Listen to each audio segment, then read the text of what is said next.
Vaata, ma praegu tuli meelde siin, et kus üks tekst on siin mul märtsikuusest.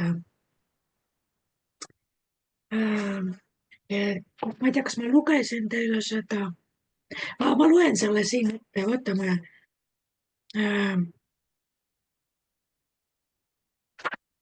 Ma ei tea, ma loodan, et ma ei ole siin ju seda kontrollinud. Vahel on siin nii isiklikke asju sees, mida ma teile Robinal võib-olla ei taha ette lugeda.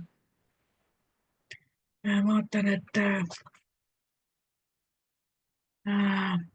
mina küll ma riskin, ma hakkan otsast siit peale. Kus Jumal ütleb mulle niimoodi, et mina tunnen sind. Et kui mina palvetasin, siis ta nagu ütles, et ta on harjunud mind kuulama ja huviga jälgima ja vahel ütleb sõna sekka.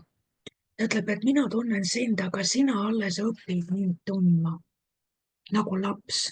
Appikene, kuulge, ma olen 30 aastat kristlane, Jumal ütleb, sa alles õpid mind tundma. No ütle, mis tunne see on. Kui sa oled, ütleme siin vähem aastaid päästetud ja Jumal ütleb 30 aasta pärast sulle, laps alles õpid mind tundma. No tõesti, me ikka terve igavik läheb, eks. Ta ütleb, laps ei tunne oma isa kõiki aspekte, aga elu jooksul ta õpib teda mõistma. No kas ei ole tõsi? Sest et kui sa mõtled, et meil on väiksed lapsed mõnel siin ja Hannesel, Aaron ja Ketul, et Aaron on veendunud, et ta tunneb ennast. Ta räägib, et mu issil on suured musklid ja mu issi on kõige tugevam ja mu issi sõidab autoga ja mu issi teeb trenni ja me issiga käime kangi tõstmas ja issi on see ja see ja see. Ja Aaron on veendunud, et ta tunneb Hannest läbi ja lõhki. Aga kas ta tegelikult tunneb? Armeni lapsed arvavad, et nad tunnevad Armenit. Ei tunne. Hillari lapsed arvavad, et tunnevad Hillarit. Tegelikult ju ei tunne. Ja see on see, mis Jumal mulle ütleb, et laps ei tunne isa kõiki aspekte, aga elu jooksul ta õpib teda mõistma. Nii ka sina.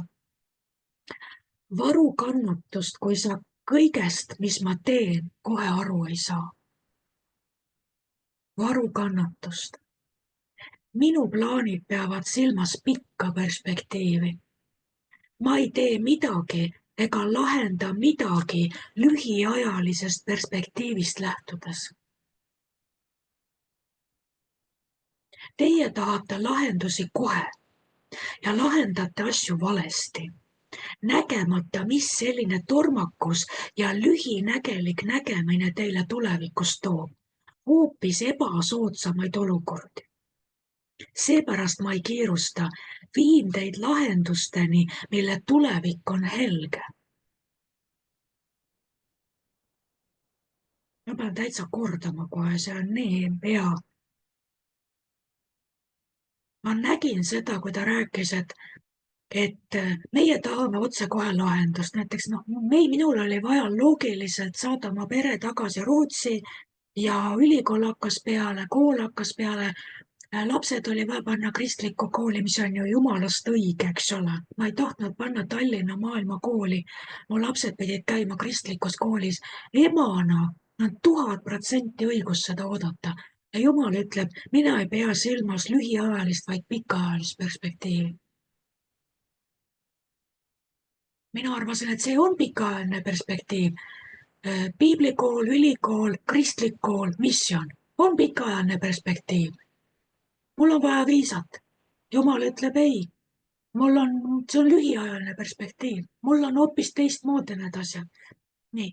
Ja ta ütleb, teie tahate lahendusi kohe ja lahendate asju valesti. Nägemata, mis selline tormakus ja lühinägelik nägemine teile tulevikus toob. Hoopis ebasoodsamaid olukordi. See tähendab seda, et kui meie tahame enda meelest loogilist lahendit kohe, siis Jumal ütleb, kui ma selle sulle praegu annan, siis see toob sulle tulevikus palju ebasoodsamaid olukordi.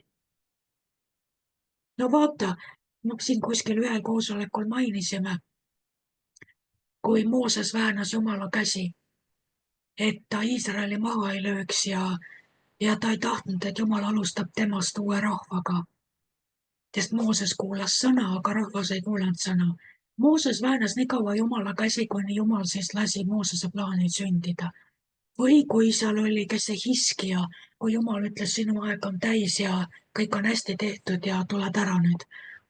Ja Hiskija keeldus tulemast ja Jumal lõpuks nõustus ja tulemus oli katastroof.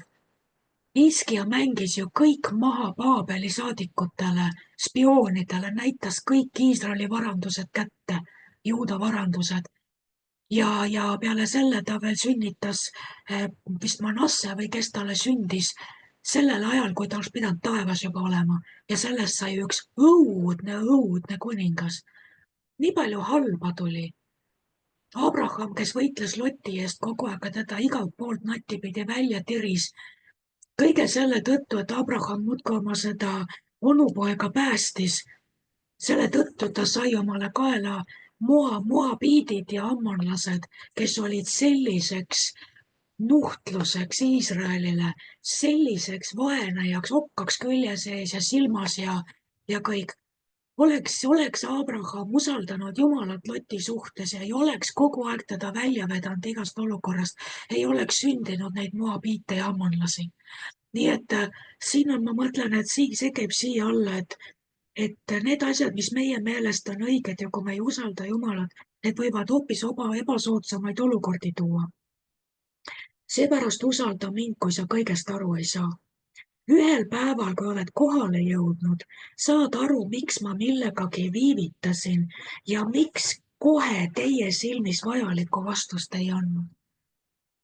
Kes tahab minuga käia, peab usaldama, et mina tean finišit. Mina tean seda väravat ajas, millest me peame läbi minema. Teie lahendustega me ei jõuaks sinna kunagi. Uš. Jumal ütleb, mina tean finišit, ma tean seda väravat ajas, millest me peame läbi minema. Teie lahendustega me ei jõuaks sinna kunagi. Siis, kui sünnib meie tahtmine, nii nagu taevas, nii ka maa peal. Me ei jõuaks sinna kunagi. Ja tüta ütleb nõnda, kogu maailm on hukkumas kiirete, kergete ja loogiliste lahenduste käes. Üks lahendus päästab teist, üks ebatäielik lahendus lapib teist, järgmist lühinägelikku lahendust, mis ei muuda midagi, vaid ainult suurendab segadust.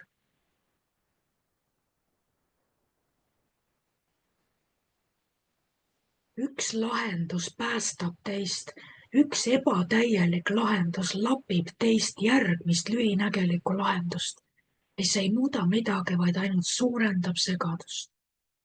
Te olete ise seda näinud. Lõpuks on maailm põlvili ja anub vastust minult, lõplikku lahendust.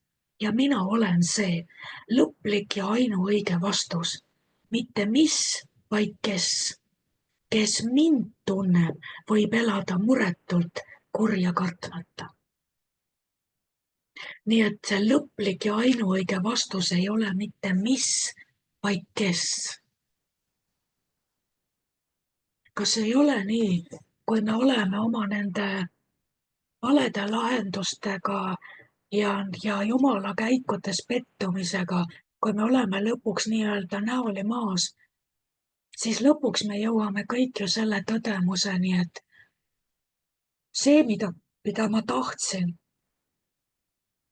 see vastus, mida ma tahtsin, see tegelikult ei ole ükskõik mis,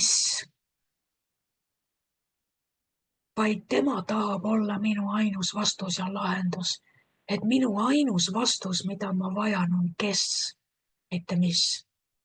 Kes. Kui mul on tema, mul on kõik maakera kõige keerulisemate malematšide võidulahendused. Ta toob kõige võimatumast patiseisust, ta toob välja meid. Kui mul on kes, siis mul on kõik. Aga meie keskendume kogu aeg sellele, mis on mis. Ja iga kord, kui meie fookus klammerdub millegi külge, mis on mis, me saame haiget ja pettume.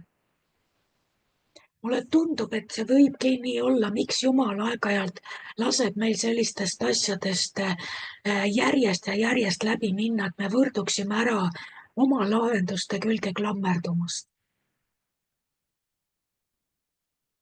Suudate te mõelda seda, suudate te sellega nõustuda?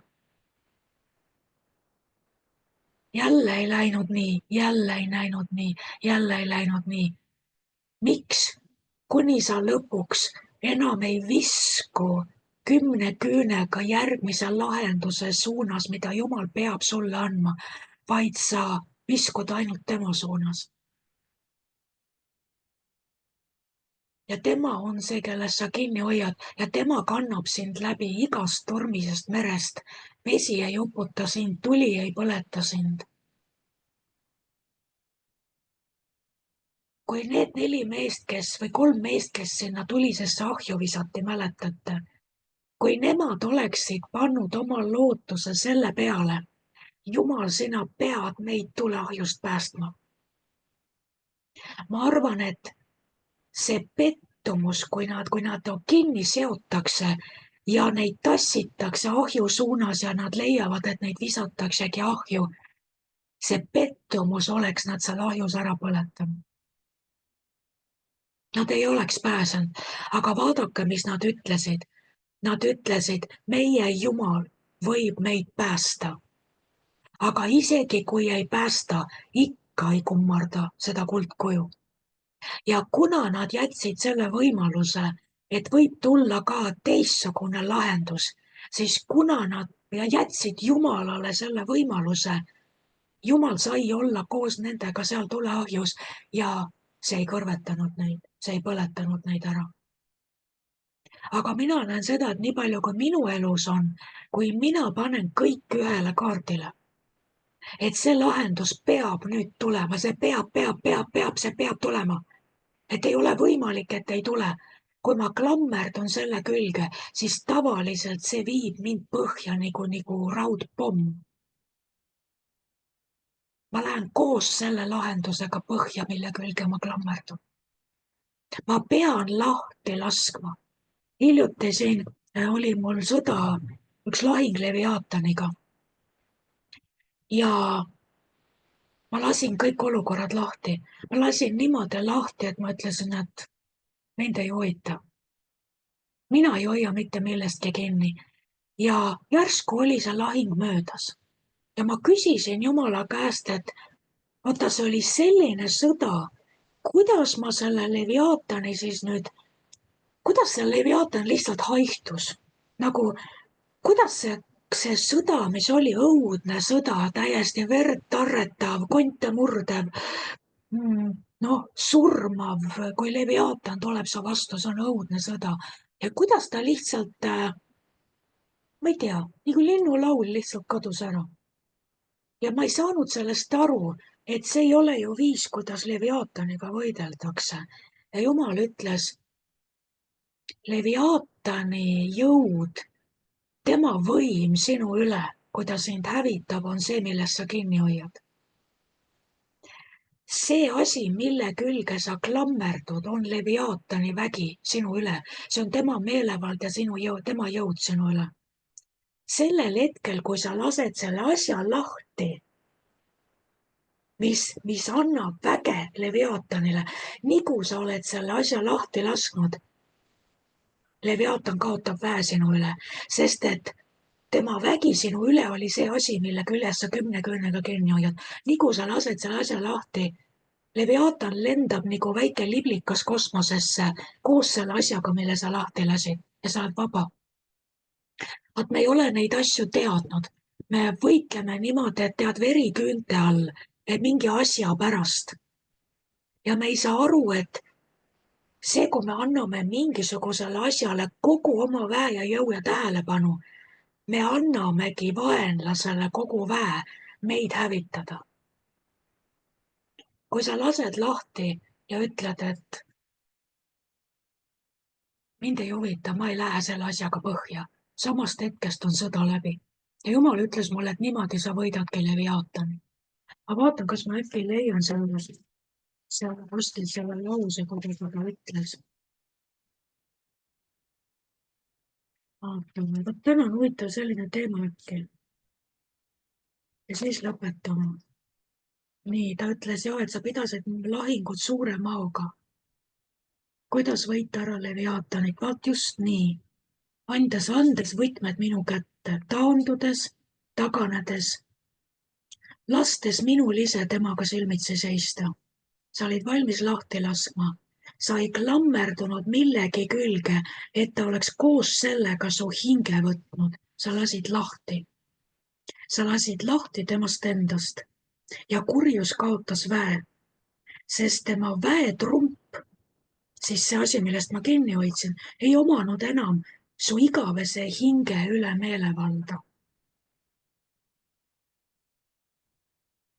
Kurjus kaotab alati oma orjastava jõu, kui ohver ei ole nõus enam tema valitsuse alla jääma.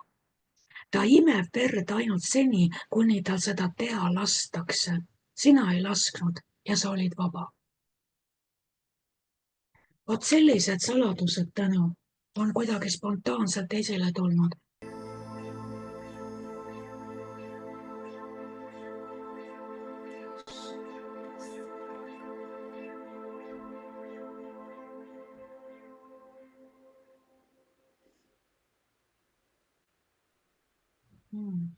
Uus vein. Amen. Täiesti uus vein. Aamen.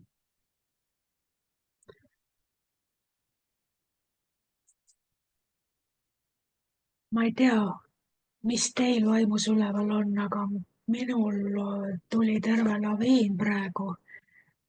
Ja ma mõtlesin, et vaataks teiega koos piiblisse. Kellegagi ma rääkisin siin mõne päeva sees ja tuli välja, et tegelikult oleks neid, kes tahaks piiblist näpuga järgi ajuda. Lugeda ja õppida lihtsalt, vaadata piiblit, mitte lihtsalt rääkida. Ja nüüd selles samas, mis ma teile siin ette lugesin, ma jätsin lugemata, sest teema muutus ja Jumal hakkas rääkima taas sissetulekust. Ühesõnaga, mina küsisin Jumala käest. Mul on ikka, mul käib aeg-ajalt üle mõistuse, et Jumal hoiab mind sellise miinimumrežiimi sissetulekute osas. Ja juba aastaid ja aastaid ja mul ei mahu see pähe, et teised inimesed nagu käivad tööl ja saavad nagu teatud numbreid ja mina ei tööta sugugi vähem ja nagu, et mis Jumal siis nagu, et ma saan aru, mul ei ole millestki puudus, aga nagu miks need numbrid peavad nii väiksed olema? Ja lihtsalt küsimus, mitte nurin, aga küsimus, et Jumal, kas see on, oled sa ikka kindel, et see on normaalne?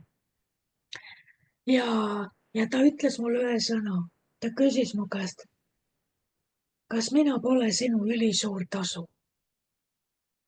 Ja ta viitas esimese Moosese 15 ja vaata, nüüd võta küll piibel välja, nüüd vaatame paari kirja kohta. Ja see, kusjuures see käib kokku kogu selle eelmise teemaga, mis tuli spontaanselt välja. Kas meie lahendused on mis või on meie lahendused kes? Kas meie vastus, mida me igatseme, on mis? Nii, et kas või meie hing koos sellega põhja läheb. Me ootame neid misse ja me ei näe, et tema on meie vastus, see suur kes suure algustähega. Kui meil on kes, siis meil on kõik maailma missid. Ja kui ta minu selle jutu peale küsis, kas mina pole sinu ülisuur tasu, siis ta viitas esimese Moosese 15:1. Pärast neid lugusid tuli Abrahamile nägemuses issanda sõna, kes ütles, ära karda, Abram, mina olen sulle kilbiks. Sinu tasu on väga suur. See on ainult eesti keeles niimoodi. Inglise keeles ja paljudes mis ma vaatasin, et isegi rootsi keeles ja kõik, Jumal ütleb, ära karda, Aabram. mina olen sinu kilp, sinu ülisuur tasu. mina olen sinu ülisuur tasu. mina ise olen sinu tasu. nii et kui keegi veel peale minu arvab, et see tasu, töötasu või sissetulek või mis iganes maine ja ajalik või mida iganes, kuidas sa kujutad ette, kuidas peaks olema. et kui sa ei ole sellega rahul, siis Jumal ütleb, mina olen sinu ülisuur tasu. et te võite selle endale ära märkida, kas või maha tõmmata selle, mitte et Abrahami tasu ei ole väga suur, jah, selles mõttes küll, et see on Jumal, aga Jumal tegelikult ütleb, mina olen sinu ülisuur tasu. ja edasi Jumal ütleb, kas ma polegi siis sinu isa, Abrahami õnnistus, et sa peaksid muretsema. sa sööd ju juba minu varasalvest, mis ei saa iialgi tühjaks, mille varaline seis ei muutu. ja nii edasi, nii edasi. ma tahtsin tähelepanu juhtida sellele, et Jumal ütles, kas ma polegi sinu isa, Abrahami õnnistus. ja ta ütles seda sõna niimoodi nagu nimi, ees- ja perekonnanimi. Abraham suure tähega ja õnnistus suure tähega. ta küsis minu käest, kas mina ei olegi sinu isa, Abrahami õnnistus, tema kui isiku nimi. ja mul tuli järsku siin, kui Helve laulis ja palvetas, siis kogu selle eelmise jutuga seoses, et tema on meie vastus, see kes, mitte mis. ja kui Helve ütles, kui seal laulus olid need sõnad,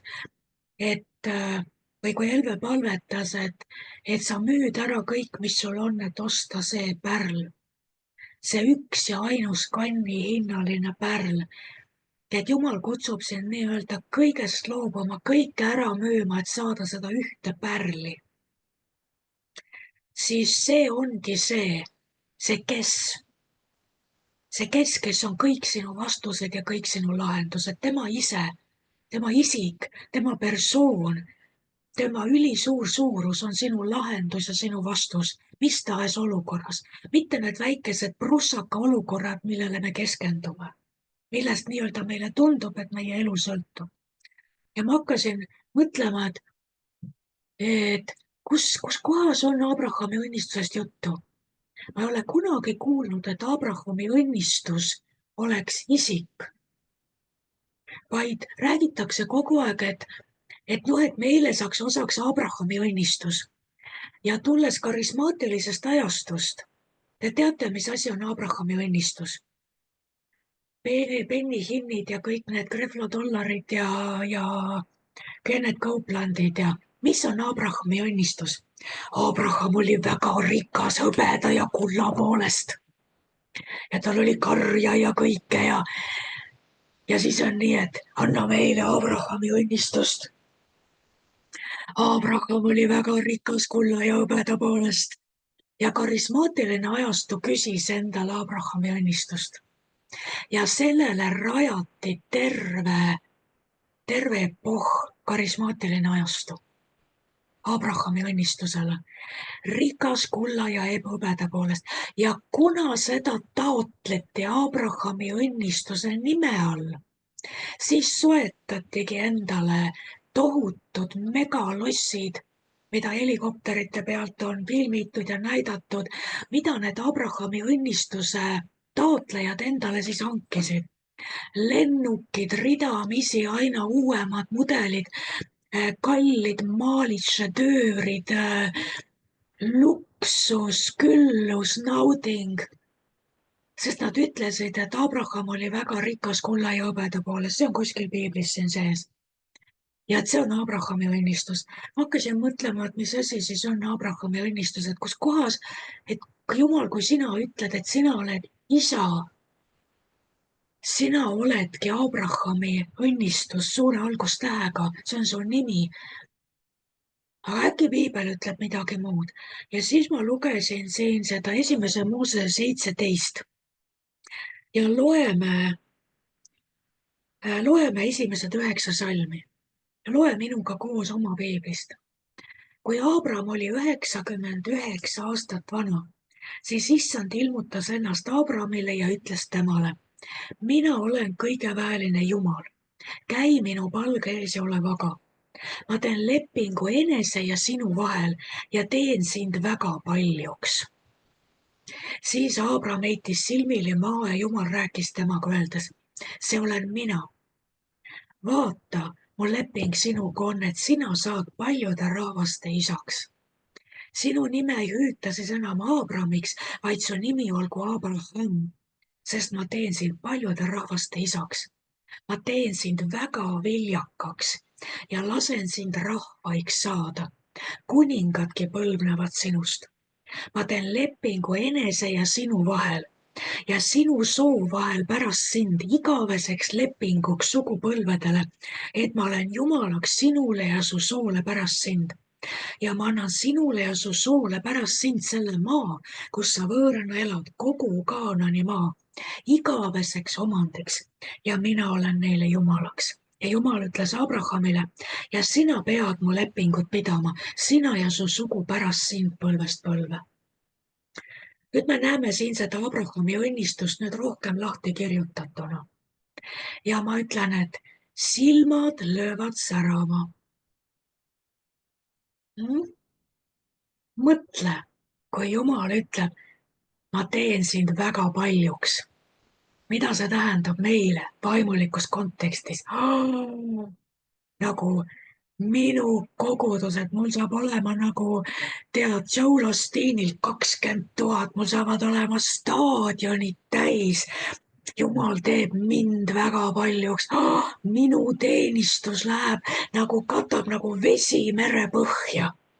Ma räägin seda nüüd läbi karismaatilise prisma.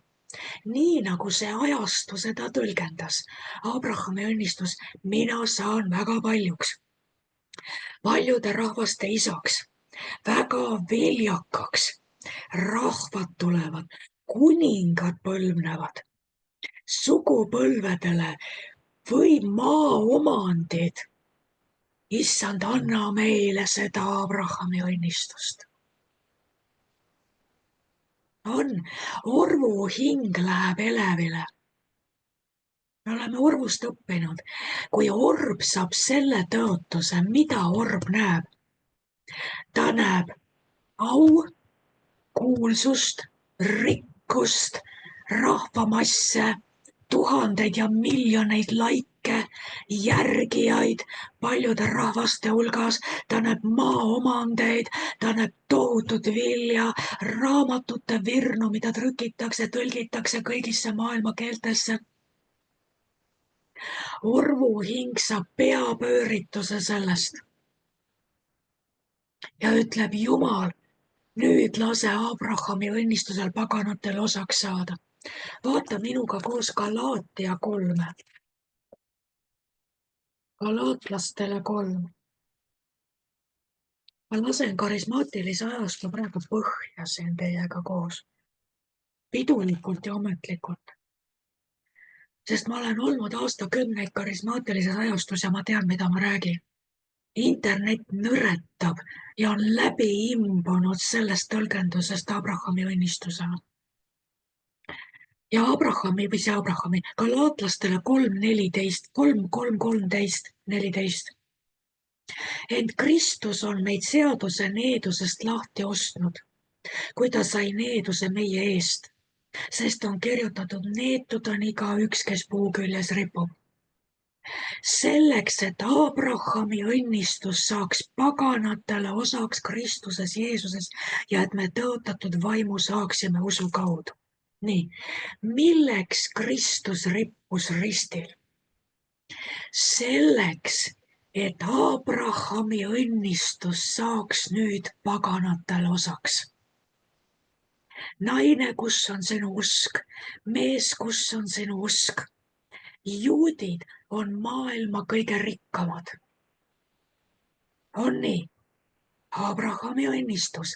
Jeesus Kristus rippus ristil, et nüüd saaks Abrahami õnnistus osaks paganatele. See tähendab, kes usub, see saab, sellel on kõik võimalik. Me saame kiskuda endale selle Abrahami õnnistuse, mis on maailma tippjuhtide käes, kes on väga rikkad. Kas on nii? Aga ma ütlen, karismaatiline ajastu tõlgendas oma lugematutes jutlustes Abrahami õnnistust materiaalsena. Kuulsuse ja au, rikkuse, lennukite, maaomandi ja sellena, et põlvkondadele kindlustada kõik need lossid, mõisad, maaomandid, et oma sugupõlved kõik oma mõisatega ära kindlustada. Kõik oma lapsed, kõigil osta tohutud peaaegu nagu vürstiriigid. Sest et Abrahami õnnistus läks sugupõlvedele. Karismaatiline ajastu nägi Abrahami õnnistust sellisena, et kas tõesti Jeesus rippus ristil selleks, et Abrahami õnnistus saaks paganatele osaks. Kui nüüd see, mis Jumal mulle ütles, kas mina ei olegi sinu isa, Abrahami õnnistus, et sa peaksid muretsema. Kui Jumal ütleb, et mina ise olin Abrahami õnnistus. Kõik, mis Abraham iial sai ta minu läbi. Õnnistus ei olnud mitte need asjad, mida ta sai, mida iganes sai nimetada siin maa peal. Jumal ütleb, kuidas ta aru ei saa. Abrahami õnnistus ei seisnenud rikkuses, kuulsuses, aus, ilus ja hiilguses, paranduses, karjas, kullas ja hõbedas. Mina ise olin Abrahami õnnistus. Mina ise olin tema ustavuse ülisuur tasu, minu persoon, mitte asjad, mida ta sai. Vaadake, kui erinev see on sellest, mille otsa me võime internetis koperdada. Kes on hiljem Jumala juurde tulnud, ikkagi on risk YouTube'ist kuulata ja sattuda selle ajastu sõnumite peale, kus Abrahami õnnistus mõõdetakse juutide rikkusega ja sellega, kuidas see nüüd kuulub meile. Kui maine, kui primitiivne, kui madal on näha Abrahami õnnistust materiaalselt väljendatuna. Jumalal ei ole sellega probleemi, aga Jumal ütleb, teid küll, kui te arvate, et Abrahami õnnistus, millest ma siin räägin, seisneb sellest, et teie käsi hästi käiks ja et teil oleks kõike igati küllaldaselt ja te oma elu siin maa peal turvaliselt ära kindlustaks. Kui te seda näete, siis mul on teist kahju. Sest tulevad vargad, tuleb suur vesi, tuleb koi ja tuleb rooste. Ja mis siis? Kas teie hing ka roostetab siis ära? Kas koi sööb teie hinge ka siis ära, kui see kaob? Kui vargad viivad, kas nad viisid koos nende asjadega ka teie hinge minema? Kui Abrahami õnnistus on asjades, ta ütleb, mina ise, olgu sul suhe minuga ja mina olen Abrahami õnnistus, mis mõõdeti paganatele välja. Paganatel ei olnud seda õnnistust. Ma ei andnud ennast paganatele, ma andsin ennast Abrahamile. Mina olin Abrahami õnnistus ja nüüd ma olen kinkinud ennast teile. Kui teil on mina, siis teil on kõik. Kui te panete silmad maisele, mis iganes see on, siis te panete sellest väravast mööda. Te lähete väravast mööda ja selle vili ja selle tulemus on paratamatu pettumus, sest kõik, mis selles maailmas on tigeda võimuses. Kõik, mis selles maailmas on tigeda võimuses. See on tigeda meelevalda antud. Kui on teie hing millegagi küljes selles maailmas, siis need pettumused on paratamatud. Aga kui te näete mind Abrahami õnnistusena, ei söö teid ükski koi ega rooste, ükski tuli ei põleta, igast veest kannan teid läbi. Nähke mind Abrahami õnnistusena. See on see, mis Jumala vaim praegu ütleb.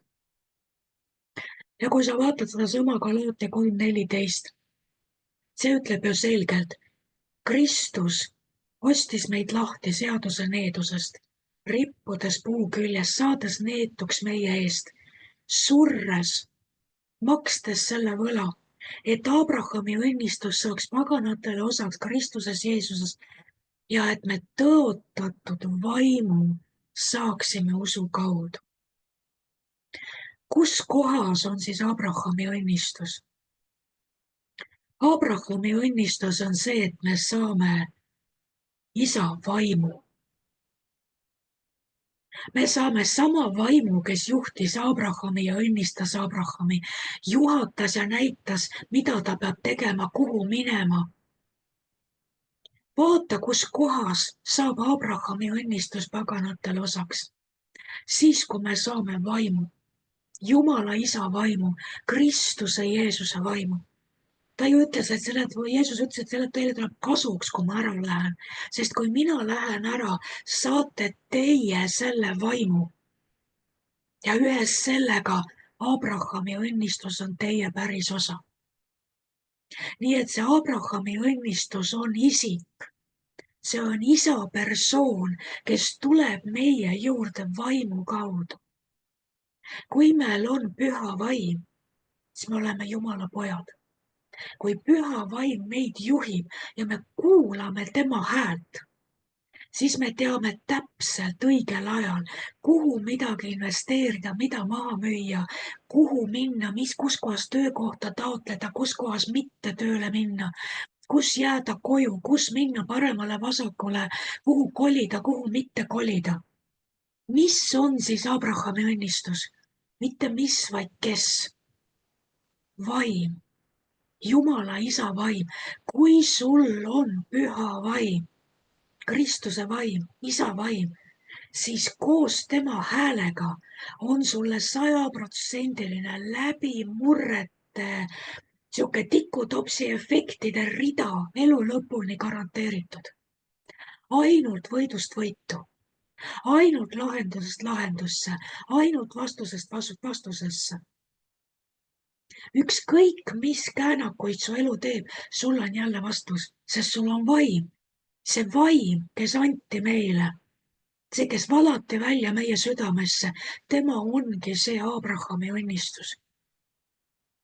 Tema ongi see, kui püha vaim minuga rääkis, küsis, kas mina ei olegi siis sinu isa, Abrahami õnnistus. Et sa peaksid muretsema. See oli ju püha vaim, kes minuga rääkis, isa nimel. Mul ei ole vaja millegi pärast muretseda, ükskõik kui vähe või palju, külluseski ei olene kellegi elu sellest, mis meil on. On ju, piibel ütleb seda, miks me siis muretseme? Jeesus ju ütles, mida te muretsemisega suudate? Te ei suuda sentimeetrit ennast pikemaks kasvatada. Eks, aga ikkagi meil on silmad selle poti peal, et näed viimane peotäis jahu ja viimane tilk õli. Aga kui sul on vaim nagu Eelial, Eelia ütleb, too ma jahu siia, too ma õlitilk siia. Hakkame valame sul potid täis, müü maha, ülejäägist ela, maksa võlad. Saad aru? Kui sul on vaim ja sa kuuled vaimu häält, ei ole olemas olukorda, millest sa läbi jäid, millest sa välja ei tule. Läbi ja välja. Kas ei ole võimas, et me elame Abrahami õnnistuse sees? Me ei pea kuhjama endale kuskile Šveitsi panka kulda ja hõbedat ja kalliskive. Et öelda, et ajame näpuga järge, et näe, Abrahami õnnistus sai paganatele osaks läbi Kristuse surma. Abraham oli väga rikas kulla ja hõbeja poolest. Mul on ka Šveitsi pangas nüüd suur arve. see on labane. Nii nagu Peetrus ütles nõid Siimonale, kadugu see raha koos sinuga tükkis. Sest sa mõtled vaimu saada raha eest.